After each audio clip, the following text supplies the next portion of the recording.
ક્યાં જાવ છો? હું વિદેશીમાં જાઉં છું. તો સાંભળો, ભારતમાં રહો ને તો સાડી મોકલજો, દુબઈમાં જાવ ને તો ઘરાણા મોકલજો, અને ફ્રાન્સમાં જાવ ને તમે તો અંતર મોકલજો. હું નરકમાં જાઉં છું. તો ત્યાં ગયા પછી તમારો વિડીયો મોકલજો કે અમને ખબર તો પડે કે પત્નીને હેરાન કરવાની શી દશા થાય છે. મારે ક્યાંય જવું નથી, આઈને જ દેવું છે.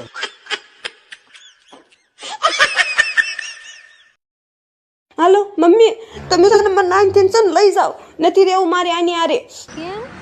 આ લોકો રહ્યા ને એ બધા છે ને હાવ અભણ છે.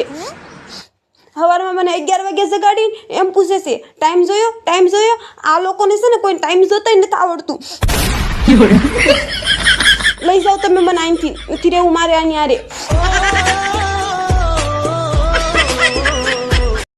પેલા હું તમને શું કહું, હા બોલ ને. આ તમારી દાઢી છે ને એ હવે તો કઢાવો. કેમ, કઈ વાંધો છે? આ બાજુવાળા માણસો બધા પૂછવા માંડ્યા છે કે તમારા ઘરે રોજ જે બાવો આવે છે એ દોરો કરે છે. શું કેવું મારે? બધું વાળા એમ કીધું? અરે કીધું દાઢી હવે કઢાવી દો મારે.